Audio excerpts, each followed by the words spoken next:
नमस्कार, मैं Preeti Agarwal, assistant professor chemistry, government college Kekri, BSc first year में उपस्थित सभी विद्यार्थियों का हार्दिक स्वागत और अभिनंदन। बच्चों, हम फिज़िकल केमिस्ट्री में सॉल्यूशन पढ़ रहे थे। सॉल्यूशन में हम कॉलिगेटिव प्रॉपर्टीज़ के बारे में हमने जानकारी प्राप्त की। आप ऑस्मोटिक प्रेशर तथा लोअरिंग ऑफ वेपर प्रेशर पढ़ चुके थे। हमने देखा कि जब भी हम कोई नॉन वोलेटाइल और नॉन इलेक्ट्रोलाइट पदार्थ किसी सॉल्वेंट में मिलाते हैं तो समान ताप और दाब पर सॉल्यूशन का वेपर प्रेशर प्योर सॉल्वेंट के वेपर प्रेशर से कम हो जाता है और वेपर प्रेशर में होने वाली ये कमी सॉल्यूट के अमाउंट के प्रोपोर्शनल होती है और यह कमी कहलाती है लोअरिंग ऑफ वेपर प्रेशर। अब इसी श्रृंखला में हम तीसरी कॉलिगेटिव प्रॉपर्टी पढ़ेंगे, एलिवेशन ऑफ बॉइलिंग पॉइंट, क्वथनांक उन्नयन। सबसे पहले ये पता होना चाहिए what is the boiling point, क्वथनांक क्या है। The temperature at which vapour pressure of liquid is equal to atmospheric pressure, अर्थात किसी भी द्रव का क्वथनांक वह ताप है जिस पर उस सॉल्यूशन का वेपर प्रेशर एटमॉस्फेरिक प्रेशर के इक्वल हो जाता है, बराबर हो जाता है, या कहें जिस ताप पर सॉल्यूशन का वेपर प्रेशर एटमॉस्फेरिक प्रेशर के इक्वल हो जाता है, उस टेम्परेचर पर सॉल्यूशन बॉयल होने लगता है। बच्चों, और आप जानते हो कि वाटर का बॉइलिंग पॉइंट कितना होता है, 100 degree centigrade. It means at 100 degree centigrade vapour pressure of water is equal to atmospheric pressure. अब जब आप कोई नॉन वोलेटाइल सॉल्वेंट में ऐड करते हो तो हमने पढ़ा है अभी कि सॉल्यूशन का वेपर प्रेशर प्योर सॉल्वेंट के वेपर प्रेशर से कम हो जाता है, क्योंकि आप नॉन वोलेटाइल सॉल्यूट ले रहे हो तो सरफेस पर सॉल्वेंट के मॉलिक्यूल्स का स्थान कुछ सॉल्यूट के मॉलिक्यूल्स लेंगे, जिसके कारण वेपर प्रेशर में कमी आती है। अब चूँकि सॉल्यूट की प्रेजेंस वेपर प्रेशर को कम कर देती है, तो हम कह सकते हैं कि जो सॉल्यूशन 100 डिग्री सेंटीग्रेड पर उबलना चाहिए था, या कहें जब pure solvent water 100 degree centigrade पर बॉयल हो रहा था, अब आप उसमें सॉल्यूट ऐड करते हो तो अब वह 100 डिग्री सेंटीग्रेड पर बॉयल नहीं होगा, क्योंकि एटमॉस्फेरिक प्रेशर तक वेपर प्रेशर को आने के लिए ज़्यादा टेम्परेचर की रिक्वायरमेंट होगी। तो हम कह सकते हैं कि नॉन वोलेटाइल सॉल्यूट की प्रेजेंस से उस सॉल्यूशन का बॉइलिंग पॉइंट बढ़ जाता है, क्योंकि आपको सॉल्यूशन को बॉयल करने के लिए सॉल्यूशन के वेपर प्रेशर को एटमॉस्फेरिक प्रेशर के इक्वल करना होगा। इसका मतलब हमें हीटिंग ज़्यादा देनी होगी।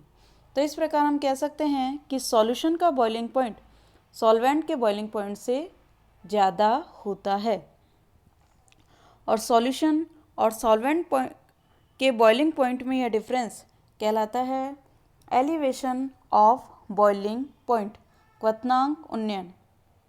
If suppose the boiling point of pure solvent is equal to Tb and boiling point of solution is equal to T, so we can say elevation of boiling point is equal to T minus Tb. It means boiling point of solution minus boiling point of pure solvent is equal to delta Tb.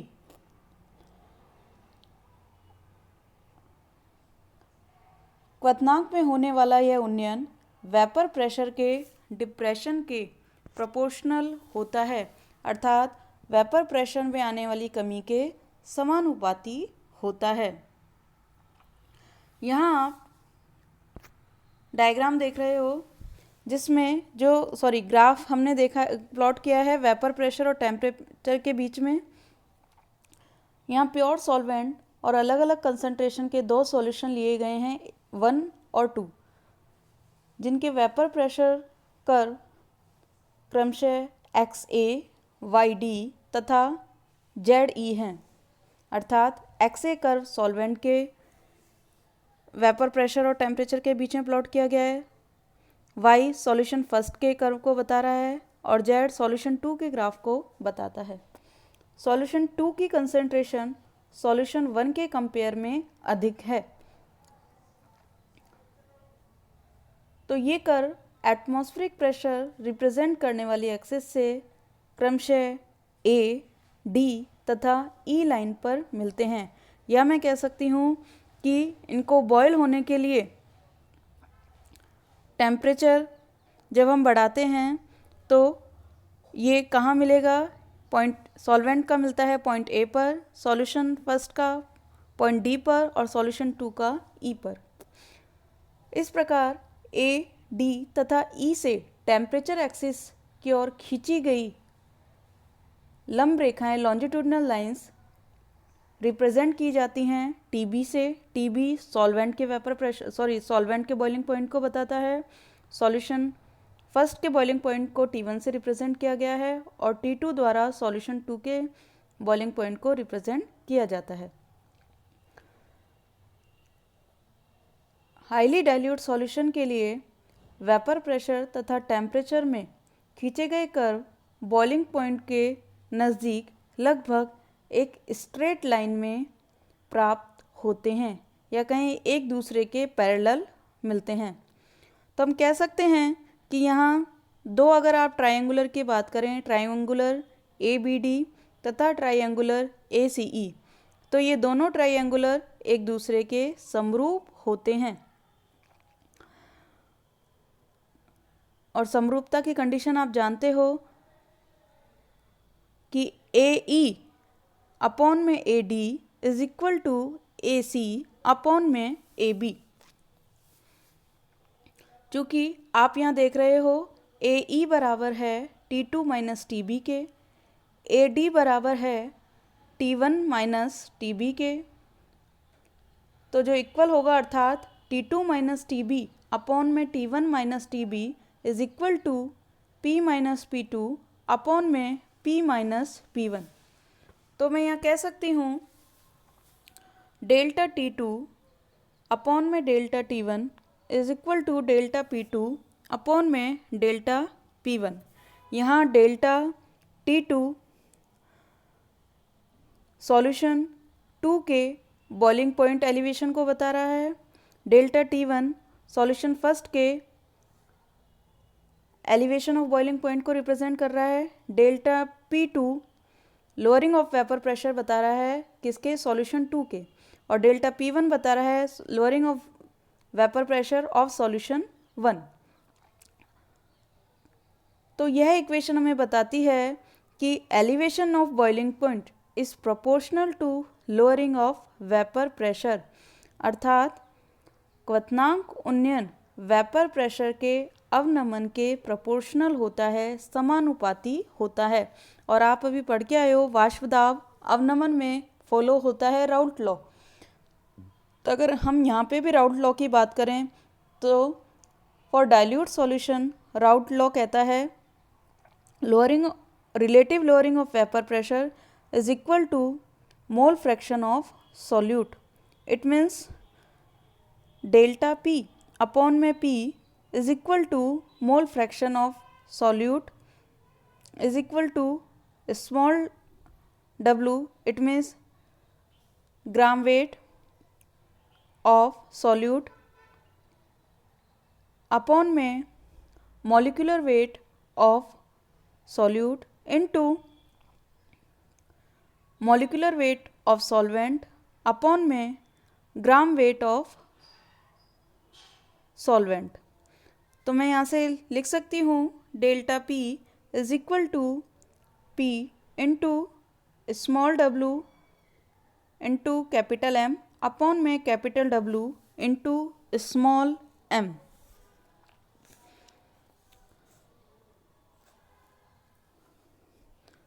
चूँकि हम अभी पढ़ के आए हैं कि elevation of boiling point proportional होता है लोअरिंग ऑफ वेपर प्रेशर के। तो मैं यहाँ लिख सकती हूँ delta T B is equal to K P small w into capital M upon में कैपिटल W स्मॉल m। यहाँ के प्रोपोर्शनलिटी कांस्टेंट को बताता है। चूँकि हम जानते हैं किसी भी प्योर सॉल्वेंट के लिए molecular weight capital M, boiling point at vapour pressure P constant होते हैं तथा K भी कांस्टेंट होता है, और इन सभी कांस्टेंट वैल्यू को हम नए कांस्टेंट से रिप्रेजेंट करते हैं कैपिटल K से। तो मैं लिख सकती हूँ delta T B is equal to capital K into gram weight of solute upon में molecular weight of solute into gram mass of solvent. यहाँ ये बात आप ध्यान रखना कि जो ये प्रोपोर्शनलिटी कांस्टेंट है, या इसे कहते हैं हम एलिवेशन कांस्टेंट, ये डिपेंड करता है सॉल्वेंट नेचर पर, ना कि सॉल्यूट के नेचर पर। It means boiling point constant is depend only nature of solvent, not nature of solute. अब यदि आप सॉल्यूट का 1 मोल लेते हो, it means gram weight of solute upon में molecular weight of solute is equal to 1, और ग्राम weight of solvent भी आप ले रहे हो 1 ग्राम, तो मैं लिख सकती हूँ elevation of boiling point is equal to boiling point constant. अर्थात किसी सॉल्वेंट का उन्नयन स्थिरांक या क्वथनांक स्थिरांक किसी भी नॉन वोलेटाइल सॉल्यूट के 1 मोल को 1 ग्राम सॉल्वेंट में सॉल्यूबल करने पर सॉल्वेंट के बॉइलिंग पॉइंट में उत्पन्न एलिवेशन के बराबर होता है। लेकिन अगर आप इस चीज़ को प्रैक्टिकली देखें तो 1 ग्राम अणु को आप 1 ग्राम विलायक में नहीं घोल सकते, या कहें कि घोलने में बहुत कठिनाई होती है। अतः हम 1 ग्राम अणु या कहें 1 मोल विलेय के लिए जो सॉल्वेंट का भार काम में लेते हैं वो लेते हैं 1000 ग्राम या 1 किलोग्राम, जिससे हम सॉल्युबिलिटी को रिप्रेजेंट करते हैं मोलैलिटी में। तो इसलिए मैं लिख सकती हूँ, यदि मैं 1 ग्राम विलायक का भार लेने की जगह अगर मैं 1 किलोग्राम लिखूँ तो मैं लिख सकती हूँ delta T B is equal to capital K upon में 1000, और इसको मैं रिप्रेजेंट करूँगी के बी से। यहाँ के बी मोलल एलिवेशन कांस्टेंट को बताता है, या मोलल बॉइलिंग पॉइंट कांस्टेंट को, अर्थात K is equal to 1000 KB, और मैं K की वैल्यू यदि पुट करूँ तो मुझे प्राप्त होता है delta T B is equal to K B into molality, या delta T B is equal to K B into 1000 into gram mass of solute upon में molecular weight of solute into gram weight of solvent, अर्थात delta T B is equal to K B into molality. तो ये बात हुई elevation of boiling point की। अब यदि आप लेटेंट हीट ऑफ वेपराइजेशन और मोलल एलिवेशन में कांस्टेंट में संबंध देखें तो यह संबंध निम्न इक्वेशन द्वारा रिप्रेजेंट किया जाता है, K B is equal to R T B square upon में 1000 LV। यहाँ R गैस कांस्टेंट को बताता है, LV सॉल्वेंट के लिए वेपराइजेशन की लेटेंट हीट जिसे हम कैलोरी में रिप्रेजेंट करते हैं उसको बता रहा है, TB सॉल्वेंट का एब्सोल्यूट टेम्परेचर पर बॉइलिंग पॉइंट है। और यदि आप R की वैल्यू यहाँ कैलोरी में रखते हो तो मैं लिख सकती हूँ KB is equal to 0.002 TB square upon में LV। यहाँ लेटेंट हीट ऑफ वेपराइजेशन को कैलोरी पर ग्राम में रिप्रेजेंट किया जाता है। इसके आगे experimental determination of elevation of boiling point को देखें तो उसमें मुख्य रूप से जो मेथड काम में लिया जाता है वो है लैंड्सबर्गर मेथड। इसमें ओल्ड मेथड एक और है बेकमान मेथड, लेकिन आज उसकी जगह वर्तमान में लैंड्सबर्गर मेथड को काम में लेते हैं। तो आज के लिए बस इतना ही। धन्यवाद।